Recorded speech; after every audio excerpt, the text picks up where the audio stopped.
So one of the things, after I finished watching season one of the things I enjoyed most about the show is that it opens a dialogue, it opens a discussion. Were y'all surprised about the feedback that y'all received after it was released on Netflix? I was. Not surprised. I wasn't surprised. I think I was a little surprised at like how up in arms people were about the title. I was like, guys, come on. If you're they're triggered by the wrong thing. If you're triggered by the title, like if you watch the show and you're only triggered by the title, then you're not watching the show properly. Yeah. But like the people who actually watched the show, I wasn't surprised that all that conversation was open and started. I mean, we love when people reach out to us on social media and talk about things and hit us up in our DMs with conversations. Like I've had so many conversations with people. Oh yeah.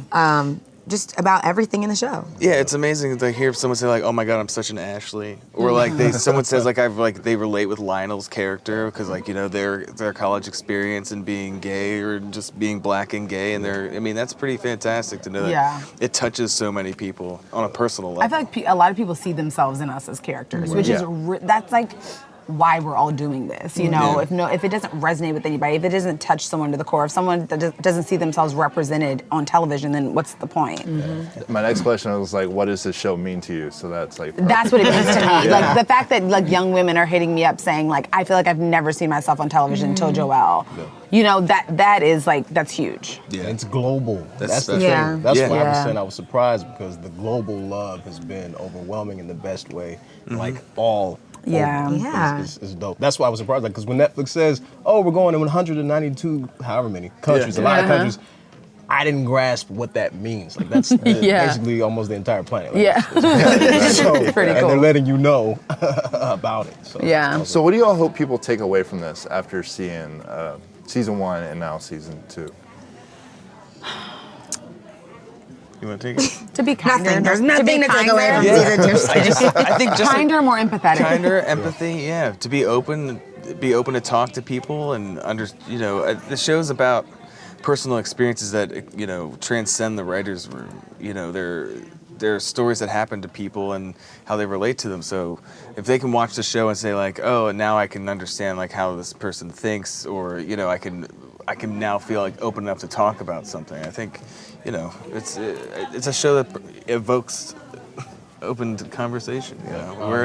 We're constantly evolving as a country right now, and like as people, in a very kind of like very fast. I feel like we're evolving really quickly when it comes to how people are expressing themselves, probably because of social media and everything. But there's a lot of things that people are opening to talk to, and our show touches a lot of that stuff. Yeah. Where do we find your characters at the beginning of season two? Like, how much time has passed? 3 weeks. 3 weeks. Is it 3? I think it's 3. It's been about 3 weeks since Reggie, episode 5. 2 weeks after. Wow, we need to go back and do like 100 interviews over because we have said 3 weeks. So it's only 2 weeks. It's only been 2 weeks since the Troy with the shovel. Troy Bama. Well, you find us. The show jumps right into the cliffhanger from season 1. Like the question is answered immediately when you jump in. Yeah, immediately. Which makes for a really fun season because, spoiler alert, AP's integrated. So all of these characters are forced to be, cohabitating with people who maybe aren't their race. Rough. It's rough, especially for Reggie's character. He's having a tough time with his roommate. I love Reggie and Clifton. Me too. It's hilarious. But the unlikely pairing of a lot of the characters in season 2 anyway sparks a lot of conversations that wouldn't have happened otherwise. So. True. You know what else? Not even unlikely, because Joe and Sam are paired. They're roommates. And that is interesting because when those two best friends are forced to be in close quarters, truths are really having to come out. And Or not coming out. Or not coming out. You're forced to... Yeah. And then you're forced to look at yourself like, I'm this close to my friend. Am I really being completely honest with them about how I feel? Well, thanks, guys. I appreciate y'all's time. Thank you.